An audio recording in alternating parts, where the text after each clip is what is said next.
En esta reunión de hoy, dedicada a las elecciones de 1983, las elecciones decisivas de 1983, tenemos el lujo de contar con dos invitados actores. Esta vez no son solo historiadores intérpretes de algo que ocurrió en el pasado, sino que combinan también la vivencia personal y la presencia en esos hechos. Y es un gusto para mí, por supuesto conocen todos ustedes a Luis Alberto, quien ha animado y organizado este ciclo, y que es para mí, además, esto seguramente no figura en su currículum, pero es uno de los animadores de lo que podríamos llamar el campo intelectual argentino desde el retorno de la democracia en adelante, y ha sido además uno de los más lúcidos intérpretes de ese proceso tan complicado, la transición de la dictadura militar al gobierno democrático. Y contamos también con la presencia del doctor Carlos Rosenkrantz, que fue un muy joven actor participante cercano de ese proceso histórico, acompañando al doctor Carlos Nino y al doctor Alfonsín.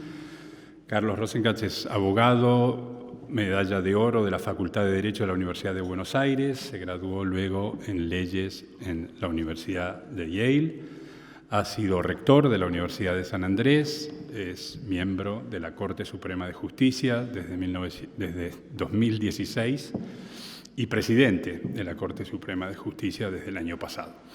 La dinámica del encuentro va a ser la misma que en las reuniones anteriores. Primero, Luis Alberto Romero va a hacer una intervención inicial, seguramente pintando un poco el escenario histórico de las elecciones del 83. Luego, el doctor Rosenkrantz hará su intervención y después cruzamos. Cada uno de los dos participantes tiene otros 10 minutos para comentar o agregar algo más, o observar o preguntar sobre la intervención del otro ponente. Así que, para no ocupar más tiempo, muchas gracias a todos y comienza Luis Alberto Romero. Buenas tardes. Quiero, como organizador, agradecer la presencia de Carlos Rosenkrantz. Es una cosa muy importante para este ciclo que él haya aceptado venir. Creo que no hace falta explicar por qué la elección de 1983 es decisiva.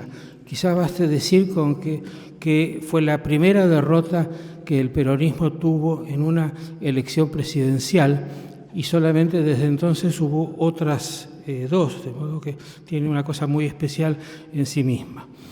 Y este es el tema que yo quiero desarrollar ahora, es el momento en que se instala, a esta altura debemos decir, desgraciadamente, se intenta instalar una democracia republicana fundada en el Estado de Derecho y en el pluralismo, que es una verdadera novedad en la tradición política argentina. Subrayo esto porque en aquellos tiempos se hablaba de la recuperación de la democracia, quizás no nos atrevíamos a decir que era una verdadera creación la que se estaba haciendo en ese momento, ¿no? Una creación que tenía un apoyo muy importante en el ambiente, que fue el fundamento ético que en 1983 este proyecto recogió de la tradición de los derechos humanos, que había sido importante en el final de la dictadura, sobre todo a partir de la derrota militar en Malvinas, se convirtió en un tema central de la sociedad, ¿no? Y en esta recuperación de la democracia se fortaleció una de las posibilidades que tenía ese movimiento de los derechos humanos, que es la versión liberal de esa movilización ética. Versión liberal que ponía el acento en el gobierno de la ley y que se tradujo primero en el programa del candidato de Raúl Alfonsín y luego en su gobierno en la investigación de los desaparecidos que hizo la CONADEP y luego el juicio a las juntas militares. Digo esto porque quizás lo que explique esa victoria ajustada pero clara de Alfonsín fue haber captado en ese momento donde las cosas no estaban tan claras ese espíritu de la época y darle una forma política y una forma electoral. Y para los que podemos recordar ese momento, es bastante clara la ventaja que le sacó al peronismo, que estaba como unos pasos atrás de lo que estaba pasando. Cosa rara en el peronismo, que suele ser muy sensible a los ambientes de época, pero en ese momento todavía estaba pensando, como lo dijo el candidato Luder, que la solución al problema militar, que era un problema indudablemente, pasaba por la amnistía. ¿Cuál era ese estado de ánimo que captó Alfonsín? Yo diría que en ese estado de ánimo lo central era una ilusión. La ilusión de todo lo que prometía la democracia. Y digo que es central porque en realidad no había tantas otras cosas en que apoyarse para esa tremenda construcción que se proyectaba, ¿no? Pensemos que los dirigentes políticos del momento eran gente que venían de historias muy, muy antiguas y muy poco comprometidas con esta idea renovadora, y que ciudadanos conocedores de lo que era la democracia no había demasiados. De modo que, no habiendo mucho en qué fundamentar este proyecto, esta idea de que con la democracia se podía llegar a la felicidad fue casi el motor indispensable para un proyecto riesgoso. Y ahora, con la experiencia de los años pasados y de las sucesivas experiencias, podemos agregar confiarse en una ilusión también tiene sus riesgos, porque las ilusiones no son eternas y, así como se forman fácilmente, pueden desaparecer fácilmente. Yo creo que en el centro de esta ilusión había una construcción que se hizo muy rápidamente en ese momento sobre la última dictadura militar, que fue una dictadura que gobernó durante unos cuantos años con un, diríamos, consenso pasivo bastante dominante y algunas personas que se atrevían a disentir. Pero en el último año de la dictadura fue una especie de avalancha de críticas sobre los militares que englobaba las Malvinas, luego los desaparecidos, ¿no? Y sobre eso se trabajó en una idea que es algo así como la demonización de la dictadura. Demonización en el sentido de que la dictadura había tenido un poder supremo, un poder absoluto, y que la dictadura había sido la encarnación del mal absoluto, el demonio. Y entonces, frente a esa idea que resumía todos los problemas de la Argentina en este demonio que había hecho cosas horribles, la democracia aparecía como su contraparte, con la misma potencia, capaz de resolverlo todo, y en lugar de ser una acción maléfica, era una acción benéfica. Todas las bondades iban a salir de la democracia. Y yo creo que estas dos imágenes se potenciaron, o mejor dicho, que la democracia se potenció a fuerza de convertir a la dictadura militar en el chivo expiatorio de los problemas de la Argentina. Si hoy nos preguntan, con la perspectiva que tenemos, si esto era exactamente así, hoy sabemos que los problemas de la Argentina tienen duraciones variadas, pero que venían todos de antes. Indudablemente la dictadura contribuyó con lo suyo, pero sobre algo que ya existía, ¿no? Y además diría que en su momento esta condenación de la dictadura, transformarla en el chivo expiatorio, ¿no? Era algo así como el cordero, la víctima sacrificial, el cordero de Dios que se lleva los pecados del mundo. Y los pecados del mundo, para muchos que habían vivido bajo la dictadura, era quizás no haber sido demasiado enérgicos en su oposición, que es algo que me parece que todavía funciona, una especie de conciencia culpable que hace insistir e insistir en que la culpa de todo, absolutamente de todo, la tuvieron los militares. Tuvieron muchas culpas, pero hay otras cosas que creo que escapan al gobierno. La otra cosa que quería señalar sobre esta idea es una cierta tensión entre, por un lado, la idea del pueblo argentino unido, el discurso de Alfonsín, constituir la Unión Nacional, que venía de la Constitución, tenía un único adversario que eran la dictadura y también, por supuesto, en un lugar no tan alto, pero un lugar importante, las organizaciones armadas, ¿no? El pueblo contra un enemigo acotado. Esta es una idea clásica y absolutamente central del pensamiento democrático desde la Revolución Francesa, pero no es exactamente la idea adecuada para una concepción pluralista, donde en lugar de pensar en la unidad contra un enemigo localizado, nos gusta pensar, cuando estamos con ánimo pluralista, en una diversidad de voces nunca iguales y todas enriquecedoras. Esta tensión es inevitable, existe en todas partes, puede potenciarse, puede amenguarse, puede vivirse con ella. El gobierno de Alfonsín vivió perfectamente con ella y logró manejar las dos cosas. Y esto se nota, por ejemplo, en lo que fue la vida política. La vida política argentina en esa época fue ejemplar en cuanto a pluralismo, partidos políticos, discusión, funcionamiento del Congreso, ¿no? Pero estaba, por otro lado, la idea de que había alguien responsable de todo al cual había que sancionar.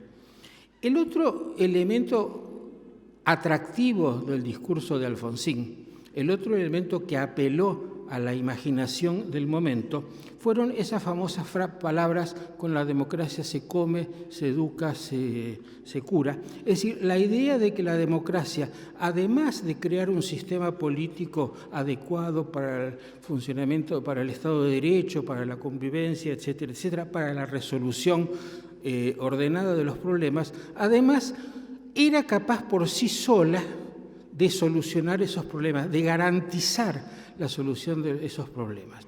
Y yo creo que esto también coincidía con el estado de ánimo de la época, que fue el momento de la explosión de las demandas, todas las demandas acumuladas ante años de dictaduras, y la explosión de la idea de derechos.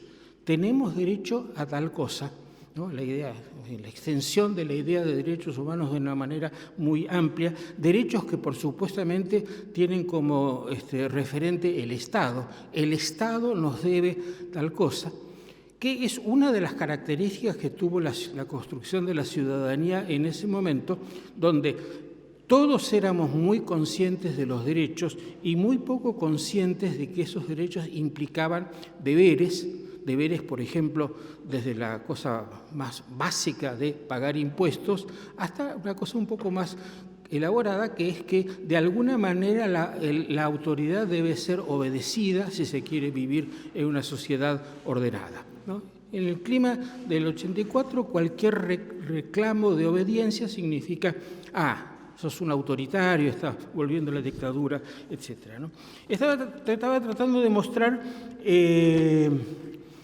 la complejidad de esta ilusión y los puntos débiles que son los que vamos a encontrar en el desarrollo futuro, ¿no? Pero en el momento fue extraordinariamente exitosa y creó un algo novedoso en la vida política argentina que yo llamaría la civilidad. Es decir, un conjunto de personas, de ciudadanos conscientes, activos, que perteneciendo a distintos partidos políticos tenía esta cosa común de la construcción ciudadana de la democracia, ¿no? Yo diría, tomando una idea que los historiadores usan mucho, que tuvo mucho de religión política, lo cual no es malo, ¿no es cierto? Es una cosa bastante importante que una propuesta política tenga un sustento que vaya un poco más allá de lo racional, ¿no? Empiezo por el catecismo, porque el año 82 y el año 83 fueron años de aprendizaje aceleradísimo del ABC de la democracia. ¿Qué es un diputado? ¿Qué es un senador? ¿Cómo se tramita una ley? Yo me acuerdo de haber trabajado, haberme ganado la vida haciendo esta pedagogía, porque había una avidez enorme para enterarse de qué cosa era ser un ciudadano. Luego hay una liturgia, que también fue muy importante en este momento, que incluía desde el voto, ¿se acuerdan ustedes que la gente iba a votar con los hijos y le mostraba y le contaba, etcétera, hasta la participación en las movilizaciones cívicas, que también eran un programa familiar, diríamos, y pedagógico, y más en general el uso casi apasionado del espacio público para un montón de actividades que hasta ese momento se habían considerado prohibidas, pero que ahora eran lo que la democracia podía dar. Ciertamente un dogma, la democracia tenía un dogma, una adhesión sin fisuras a los valores de la democracia, que eran estos valores de la convivencia y de la panacea, y una seguridad que Alfonsín captó muy bien en su discurso, acerca de que esto llevaba al éxito. Para decirlo en términos religiosos, al cabo del camino estaba la salvación. De modo que estaban dados los elementos para que esto cuajara, o por lo menos nos parecía en ese momento que habíamos fundado algo sobre bases sólidas que iban más allá de lo que había sido la puja política en la Argentina y sobre todo más allá de la alternancia entre golpes y elecciones, ¿no?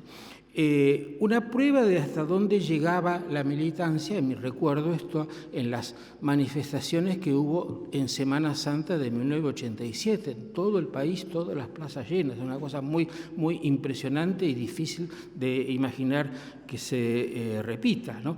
Otro rasgo importante es que, habiendo competencia entre partidos, hubo al menos 2 temas que se resolvieron por consenso casi unánime, que fue la cuestión limítrofe con Chile, el acuerdo por el Tratado de Beagle y la construcción del Mercosur, que, bueno, menos espectacular, pero en el fondo tan importante como esa otra. Y yo diría un último rasgo del éxito de esta nueva religión cívica, la transformación del movimiento peronista, que en esos años pasó de ser un movimiento a ser un partido con base territorial, y el éxito que tuvo un grupo dentro del peronismo que adhería a estas ideas de la democracia republicana en ganar la conducción del partido después de una lucha bastante intensa, ¿no?, que fue el grupo de Cafiero. De modo que los efectos de la revolución cívica fueron más allá de los partidarios del gobierno y crearon el clima de toda la sociedad, ¿no? Ahora,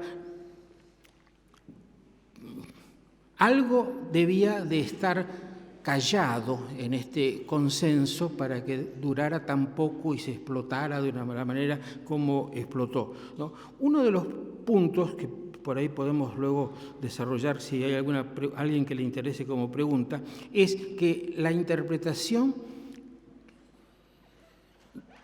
del gobierno, de Raúl Alfonsín particularmente, del tema de los derechos humanos no era unánime dentro del movimiento de los derechos humanos, y eso se vio casi antes de que Alfonsín asumiera, que había una corriente radical, intransigente, que lo que quería era castigar de cualquier modo a los que consideraba culpables, y esto es una idea que tendría que tratar de probar un poco mejor. Me da la impresión de que todos los que habían militado en los años 70 en el ámbito de las organizaciones políticas armadas se reintegraron a la política argentina dentro del movimiento de derechos humanos y empujaron esa radicalización. La noticia de ayer es que Horacio González, que en su momento estuvo en contra de las organizaciones armadas y se apartó de Montoneros, dice, bueno, habría que revisar porque en realidad tenían razón las organizaciones. Hemos llegado a una inversión bastante grande en este sentido. Ahora, la otra cosa mucho más difícil de demostrar, porque uno percibe que es así, es que todo esto que hemos hablado de esta voz de los ciudadanos, de la vida pública, de las movilizaciones, del voto, etc., era relativamente indiferente, era y es relativamente indiferente a un montón de gente que de tan indiferente ni siquiera manifiesta que lo es, simplemente deja que se diga y en algún momento reaparecerá, ¿no?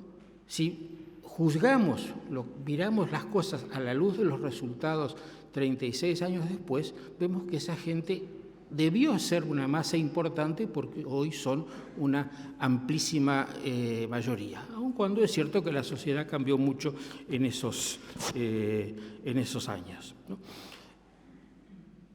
¿Cuánto duró esta ilusión? No mucho. Duró hasta que se vio que la potencia que se le atribuía a esta democracia tenía límites. Tenía límites que en realidad eran los problemas argentinos de siempre, que se habían postergado durante esta especie de festival de autoglorificación del pueblo, pero que seguían estando ahí. La CGT con sus paros, la Iglesia oponiéndose al divorcio, los empresarios, en esa época se llamaban capitanes de la industria, chantajeando al gobierno, y sobre todo los militares en actividad que se desentendieron del destino de los jefes retirados y no lloraron sus juicios, pero pusieron un límite, dijeron hasta acá sí, de aquí para acá no. Y eso fue Semana Santa, que fue el momento, yo diría, de apogeo de esta civilidad, porque la movilización fue inmensa, y al mismo tiempo de evidencia de que eso no alcanzaba para doblegar a un poder fáctico que no hablaba mucho, que no tenía partido político, etcétera, pero que decía, bueno, no, ni siquiera decía vamos a dar un golpe de Estado, no, simplemente no. Y me parece que ahí se produjo el giro de la ilusión a la desilusión. Piensen ustedes, las dos leyes emblemáticas de este momento, punto final y la obediencia debida, cuando uno las mira con cierta tranquilidad, se da cuenta de que no dicen nada distinto de lo que había sido el programa de Alfonsín, matices. Pero la idea de la obediencia debida, la idea de discriminar responsabilidades, siempre estuvo. Sin embargo, en ese momento, dada la forma en que se sancionó, dada la presión de los militares para que se hiciera algo, pareció como un acto de impotencia del gobierno, ¿no? Y yo creo que ese es el momento en que la ilusión se empieza a desinflar y los efectos de la desilusión se encadenan tan aceleradamente como los de la ilusión. Desde el año 87 hasta el año 89 el proyecto político de Alfonsín se fue deshilachando hasta terminar en la hecatombe de la hiperinflación del 89, ¿no? Y me parece que en ese declive toda la construcción de la civilidad que se había hecho en esos 4 años empezó a desarmarse, porque de hecho nunca se reconstruyó con la misma confianza en sí mismo como tuvo en el 87, y la democracia republicana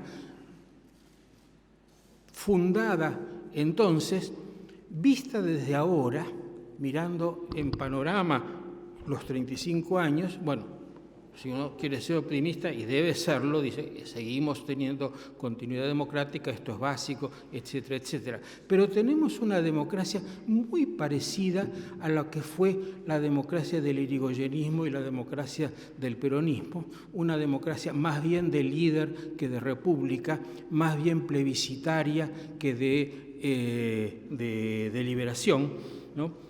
Y en cuanto al tema de los derechos humanos, que en ese momento se le había incorporado a la democracia por su costado liberal, bueno, giró absolutamente y ahora está captado por la otra versión. Y yo les diría que esa ha sido mi experiencia como docente, ¿no? preguntando a los alumnos, y esto lo hice más o menos desde el año 2000 en adelante cada tanto, ¿no? ¿Qué dato les parecía más importante? Si el juicio a las juntas o la ley de obediencia debida, por absoluta mayoría era la ley de obediencia debida, ¿no? O sea que lo que fue como algo así como la coronación de este proyecto republicano fundado en el Estado de Derecho, etcétera, etcétera, ni siquiera ha conseguido asentarse en la historia. Hasta ahora estamos en plena actividad, estamos todavía en el debate sobre cómo es nuestro pasado. Es posible que se recupere, pero en este momento más bien estamos con la idea de Horacio González de que en realidad la guerrilla estaba bastante bien. Bueno, nada más, muchas gracias.